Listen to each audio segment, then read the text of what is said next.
súper cómodo para el paciente. No es lo mismo llevar una mascarilla oronasal o una mascarilla... ¿Qué pasa? Se me estaba grabando. En tu retina, habla. No es lo mismo usar una ventilación no invasiva con todas las incomodidades que supone para el paciente que esto, que con estos pacientes si está bien puede hasta comer y puede hablar y todo. ¿Vale? En algunos pacientes se puede ir, lo que comentamos ayer, se puede ir alternando la terapia de alto flujo con la no invasiva. Imagínate que te llaman en una urgencia, uno se ha puesto malísimo, pero no es de UCI, y está a 40 respiraciones. Pues ahí probablemente la no invasiva va a ser más rápida en darle reposo muscular. Claro, porque esto solo te aporta oxígeno. Claro. Que a lo mejor influye también si está desaturada, la taquimia también es porque está desaturada. Pero de entrada la ventilación invasiva va a ser más rápida para el... Esto digamos es que dice, no tiene mucho trabajo, pero va desaturando. Exacto. Pero va desaturando. Exacto. Y ya, antes de ponerle incluso una mascarilla de reservorio, se puede poner esto. Efectivamente. Vale. ¿Qué perfil de pacientes es que nosotros normalmente usamos el alto flujo, no hablando de COVID? Pues el paciente que ingresa con una enfermedad intersticial que está agudizada. El paciente tiene mucha hipoxemia, pero no suelen estar muy taquicnéicos. Entonces ahí ese se puede ver. Cuidado con el alto flujo en pacientes con hipercapnia, evidentemente. Claro. Tú a un paciente que sabes que se POC y ya está ingresado 3 veces con no invasiva, no le puedes clavar el alto flujo porque lo metes en cefalopatía. Eso Genera algo de PIB, sí que genera el propio, o sea, hace un mecanismo de, modificación de presiones que sí que genera algo de PIB, pero no muy alta, en torno a 6-7, ¿vale? No tanto como el alto flujo, o sea, como la no invasiva, ¿vale? Entonces, lo que decía, un paciente que de entrada está con muchísimo trabajo respiratorio, taquicnéico, tal, con musculatura accesoria, pues probablemente de entrada yo le pondría la no invasiva. Y una vez que el paciente ya mantiene saturaciones y está tranquilo, se puede valorar, si la insuficiencia respiratoria es fundamentalmente hiposémica, se puede valorar cambiar de alto flujo y de alternarlo, ¿vale? Entonces, si queréis probarlo, para que veáis cómo funciona, para que lo toquéis y veáis cómo se modifican los parámetros, pero vamos, lo que os he dicho.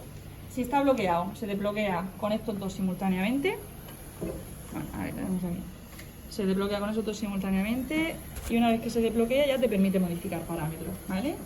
Bajar, subir y cuando das aquí se mantiene, se vuelve a bloquear porque significa que está modificado. Siguiente parámetro, flujo de oxígeno, lo mismo.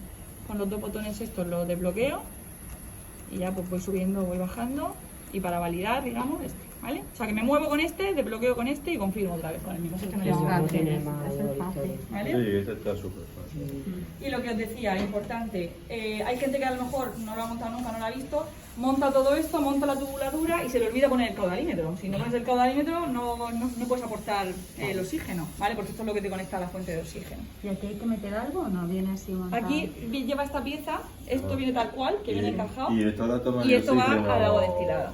Ahora Y toma el aquí oxígeno. el agua se mete aquí. Aquí no tenemos que meter agua ni nada, ¿no? No, es Se mete este agua desde aquí, destilada que va claro. cayendo, Y se condensa. ¿vale? Vale. Y en principio yo no sé si queréis preguntar algo, pero es bastante No, es- sencillo, ¿vale? Entonces lo que os decía, Está muy práctico. esto ahora mismo por la situación, para una urgencia, lo tenemos todo montado, pero habitualmente no lo teníamos montado. Entonces viene por un lado lo que es la base gris y por otro lado el fungible, que es tanto esto como las gafas nasales que veis que aquí simplemente va encajado, como esta cazoleta de plástico que evidentemente todo es de un solo uso para un único paciente. Tenemos dos solo. Es que Tenemos esto va- tres. Tres, Porque muchos tienen otro. O sea, 3, 4. Que no se veía, Tres, no ¿no? veía. Vale, perfecto. Que si, Esto está claro. si no tenemos Vale, ¿Vale? Lo que te decía, no le pongáis más temperatura de 34, 35. Bueno, y además si el paciente está incómodo porque nota que el aire entre demasiado caliente, Sí, es que se nota. os lo va a decir, ¿vale? Voy a bajarle un poco para que si alguien la usa, que esté programado con una temperatura un poco más baja. 32. Vale. Bueno, esto es el alto flujo, Ergo, también llamado OptiFlow, ¿vale? La historia de OptiFlow. Vamos a ver ahora la Vivo 65. La Vivo 65 es un respirador de no invasiva que nosotros habitualmente, o sea, esta no la teníamos en el hospital, nosotros la poníamos a pacientes seleccionados que requieren ventilación crónica en casa.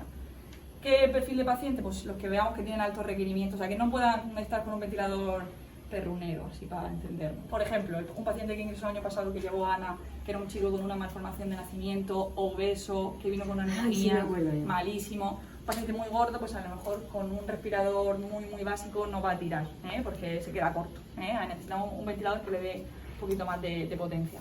Entonces, este habitualmente se usa en medio domiciliario, pero pues también se puede utilizar en medio hospitalario. Diferencia con con los que estamos acostumbrados a ver es que este es de doble rama, ¿vale? Lleva la rama inspiratoria y la rama expiratoria. Las tubuladuras de doble rama están también todas en el almacén y está todo señalizado, con lo cual ahora mismo lo tenemos todo montado, que está tal cual, pero si os encontráis el respirador sin la conexión, pues simplemente hay que coger la tubuladura y conectarla, ¿vale? Como veis, cualquier tubuladura, siempre antes de la mascarilla vamos a colocar el filtro, que va aquí, y a continuación iría la mascarilla oronasal, que es la que más estamos usando, y que hay que usar las que llevan el codo azul, mascarilla con codo azul, que son las que tienen mínima fuga, por no decir nula, para evitar generación de aerosoles. De esta nos han traído dos, una está en urgencias y otra la tenemos aquí nosotros en la planta, que es esta. Esta pieza que veis aquí es lo que se llama un sensor de FiO2. ¿Por qué? Porque este respirador no tiene opción de programar la FiO2. Eso es una cosa de los ventiladores domiciliarios, que como el paciente en su casa no tiene una conexión de oxígeno de pared, no se puede programar una FiO2. Los pacientes que están en casa con ventilación crónica y que necesitan oxígeno la conectan con una pieza intermedia y va a su concentrador de casa. No sé si me explico. Sí. ¿Vale? Entonces, habitualmente digo que ves aquí que lleva la conexión al oxígeno porque no tiene conexión a la pared, no tiene conexión al oxígeno de la pared. Esto va a ir igual que este con un caudalímetro. Aquí, igual que aquí sobresalía esta pieza, Sí. aquí lleva esta pieza que es para conectarle la largalera y al caudalímetro. Al caudalímetro, Exacto. lo que tú quieras. ¿Vale? Entonces, en esta solo nos trajeron una pieza, tenemos dos respiradores de este modelo, nos trajeron una. Esta sí que es un sensor de FiO2 para que tú puedas saber más o menos la FiO2 que le estás administrando, ¿vale? Pero si os encontraréis que por lo que sea esto se ha caído, se ha quitado lo que sea, lo dejéis colgando, ya está. Va a funcionar exactamente igual, simplemente que yo no voy a saber qué FiO2 le está entrando, ¿vale? Entonces, el montaje sería tal cual, y aquí iría la largadera para el oxígeno. Lo mismo, porque si yo esto lo enciendo, lo programo, lo enchufo, pero no le conecto el oxígeno, no le va a entrar oxígeno al paciente. Le voy a dar un soporte, está entrando su EPAP, pero no está entrando oxígeno, ¿vale? Entonces de aquí saldría la largadera para la... ¿Dónde iba esto conectado? Esto va aquí con una pieza Ah, que no lo interna. había visto cuando lo has quitado. A ese o al otro. ¿El de arriba? Iba al de arriba. No, iba al de arriba, no creo que Sí, iba al de estaba en el de Ah, pues el de arriba. Estaba en el de Vale, pues arriba. lo he puesto sí, por el de arriba. Pero vamos, que habitualmente no estamos utilizando, ¿vale? Entonces, vale, ¿cómo se enciende? Lo primero, importante. El filtro este siempre tiene que ir también. No siempre. Si ponéis el filtro a la salida del paciente, suficiente. Claro. ¿Vale? ¿Que queréis poner también en la rama inspiratoria? Pues mejor, si ponemos dos. Pero si ponemos este, por lo menos nos aseguramos que lo que sale del paciente no va a contaminar todo el circuito. ¿Vale? ¿Cómo se enciende? Aquí en el lateral lleva un botón negro, que es por donde tenemos que presionar para encender el respirador. ¿Vale? A ver si le veo ahí. Ahora, ¿vale? Entonces, no es táctil, se va a modificar con estos botones que tenemos aquí abajo, ¿vale? Nada más encenderlo me aparece aquí. Realizar prueba preuso, ahora le voy a dar que no, porque lo que quiero es enseñaros cómo se programa, ¿vale? Le damos a que no. Entonces, muy sencillo de usar porque aquí tenéis cuatro opciones que son modo configuración, alarma, el monitor, que es lo que me va a permitir ver lo que está haciendo el paciente, y otros. Luego lo vemos. Lo más importante, lo que nosotros vamos a movernos, modo configuración y alarmas, para programar los parámetros. Y lo primero de todo, como en cualquier otro respirador cuando lo voy a programar, es irme a modo, ¿vale? Este ventilador, igual que la V60, se va a quedar programado con los últimos parámetros que yo haya utilizado, que esto no siempre, algunos respiradores no se quedan guardados y cada vez que entro tengo que volver a modificar parámetros, ¿vale? Entonces, el modo que nosotros vamos a usar en este respirador va a ser presión, soporte, que es lo que está ahora mismo puesto, ¿vale? Te dejaba programarlo por presión, volumen o modo CPAP.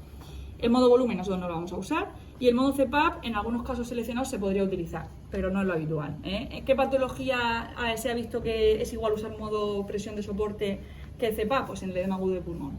Pero habitualmente el paciente en edema agudo de pulmón va a llegar taquineico, entonces normalmente no le voy a poner modo CPAP, le pongo modo BiPAP, ¿vale? Que sería lo que vamos a usar. Entonces, presión, soporte, tipo de paciente, adulto, ¿vale?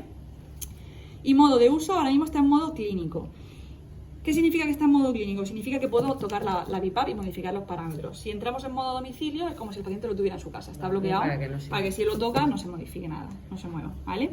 Entonces, ahora mismo tengo seleccionado lo que quiero. Si quisiera modificarlo, todo se cambia con estas flechas, ¿vale? Por ejemplo, estoy arriba, modo de ventilación, presión. Si quiero cambiarlo, derecha, izquierda y subir, bajar, no tiene más. Y para desbloquear, Para desbloquear, con estos dos botones simultáneamente, ¿vale? Por ejemplo, me voy a ir para que lo veáis. Confirmar, vale. Simultáneamente. Ahora está en modo domicilio, ¿vale? Y aparece un candado. Eso significa que aunque yo lo toque o el paciente lo toque, no se modifican los parámetros. Lo vuelvo a apretar simultáneamente y se desbloquea, ¿vale? Vale, entonces seguimos. Lo primero, modo presión. Bueno, aquí podemos elegir soporte o asistido controlado. Son modos muy similares. Asistido controlado también es el que podemos usar en modo BiPAP, porque es el que hace que el paciente vaya a su propio ritmo, a su propia frecuencia respiratoria, pero si el ventilador detectara que está respirando a una frecuencia menor a la que le hemos programado, empieza a darle... Sí. ¿Vale? Entonces, una vez que lo tenemos preparado, ya hayamos elegido los parámetros, vamos a configuración. Vale, entonces, configuración, ¿qué me deja programar con el modo que yo he elegido? Presión inspiratoria o IPAP, que es lo mismo. PIP, que es lo mismo que la EPAP, ¿vale? Que esto cada respirador lo podéis encontrar de una forma. Y la presión de soporte te la calcula, porque si yo le programo, si le es la pones resta, entonces si yo le programo una IPAP de 16 y una PIP o EPAP de 10, el propio respirador me calcula que la presión de soporte que le estoy dando es de 6, que es la resta entre uno y otro. Frecuencia respiratoria. La frecuencia respiratoria, como te decía, es una frecuencia de rescate, no es la frecuencia a la que el ventilador va a funcionar. Es la frecuencia a la que va a funcionar en caso de que el paciente fuera a menos frecuencia. Le hemos dejado una frecuencia de rescate de 14, pues si el paciente por la noche va a 10, el respirador lo detecta y va a ir a 14, ¿vale? Pero solo en el caso de que vaya por debajo de esa frecuencia. Luego, el tiempo inspiratorio, esto es variable en función de cada respirador. Normalmente, nosotros lo que queremos es que la expiración dure algo más que la inspiración, ¿no? Pues sobre todo en pacientes con patología obstructiva, el EPOC, asma, pacientes con bronquiectasis, etcétera, para que se vacíe de aire y evitar que se produzca un atrapamiento aéreo, ¿vale? Entonces, si yo al paciente... ¿Tenemos una tiza? Esto es como lo podemos calcular, el tiempo inspiratorio. Si yo al paciente le dejo programada una frecuencia de rescate de 14, un minuto dura 60 segundos. Si yo le he dejado 14, si dividimos, que vamos a dividir con el móvil. Yo de memoria no sé cuánto es 60 entre 14. Ya nadie sabe. Ya. Vale, entonces 60 entre 14 me sale 4,28. Esto es lo que duraría su ciclo total, ¿vale? 4,28. Como yo sé que quiero que la expiración sea más corta, pues digo, bueno, pues de esto más o menos, pues vamos a poner, por ejemplo, 1,8 de tiempo inspiratorio para que el resto sea destinado a la expiración. ¿Me explico? ¿Vale?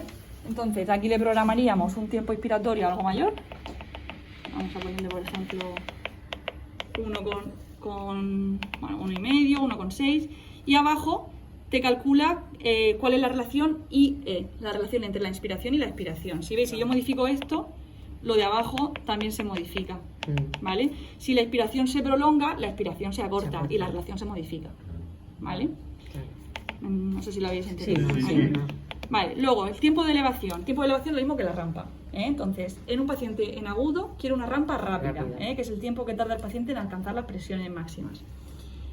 ¿Cómo se expresa la rampa? Pues en cada ventilador puede variar. En algunos aparece como un número, en algunos aparece un dibujito. En este aparece con los dos, con número y con dibujo, ¿vale? Entonces, si yo lo modifico, veis que la rampa se hace más o menos pronunciada. Paciente que viene taquínico y con respiración abdominal, pues una rampa rápida, de 1, por ejemplo, o de 2.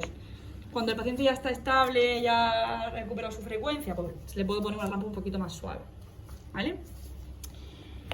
Y luego el trigger. ¿Qué son los triggers? Los triggers son la sensibilidad que tiene el respirador de detectar los esfuerzos que hace el paciente para iniciar tanto la inspiración como la expiración.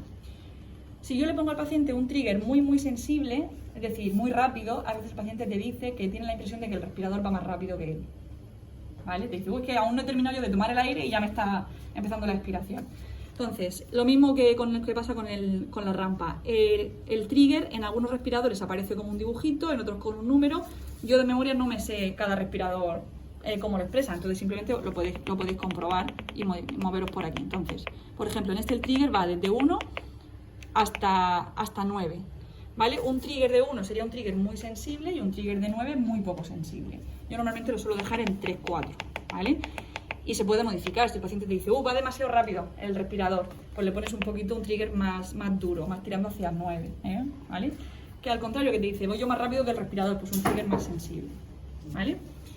Y el volumen asegurado normalmente lo vamos a tener inactivo, eso no lo programéis, ¿vale? Siguiente pestaña, alarmas. Pues aquí ya lo que vosotros queráis. Quiero que me avise si el paciente hace un volumen de menos de tal, o quiero que me avise si, yo qué sé, si hace apnea, ¿vale? Pues eso se puede programar. Igual, os vais moviendo por cada uno de los parámetros, activándolo o desactivándolo, ¿vale? Y luego ya la pantalla de monitor que nos permite ver lo que está haciendo el paciente. Ahora, una vez que lo tengo todo programado, ¿cómo se empieza a funcionar el respirador? Apretamos este botón y lo mantenemos presionado, ¿vale? Porque si le doy una vez, no va, ¿veis? Que se queda como... Hay que mantenerlo, Iniciar el tratamiento. Ah, sí, sí. ¿vale? Y ahora empieza a funcionar. Que quiero bloquearlo porque está funcionando, pero me voy a ir y no quiero que el paciente lo toque. Pues lo bloquearé. ¿Vale? Lo mismo, cada vez que vais a hacer un cambio, ya sea bloquear o encender, hay que mantenerlo presionado, ¿vale? Si aprieto una vez no se desbloquea, sale eso, pero no. Si lo mantengo, sí. ¿Vale? Y lo mismo, a la hora de apagarlo, le doy aquí y lo tengo que mantener. Vale, y ahora me dice pulsar ese dibujo para parar. ¿Vale? Muy bien. ¿Vale? Así Encender se otra queda vez. en stand-by. Así se queda en modo Si espera. le da aquí ya arranca o tiene Aquí. que hacer todo el proceso. No, para encenderlo siempre este, primero, ¿vale? Pero apretándolo. ¿Vale? ¿Que lo quiero apagar? Lo mismo, mantengo, parando tratamiento, que ahora me dice pulsar ese dibujo para parar. ¿Vale? Desbloquearlo, que lo quiero desbloquear, pues otra vez, aquí. Simultáneamente y manteniendo. ¿Vale? Importante recordar lo del oxígeno, que si no esto se queda así, no funciona. Vale, pues vamos a por el uso estatístico ya. Sí, sí, básicamente, casi tienen una cosa... El cabezón pequeño.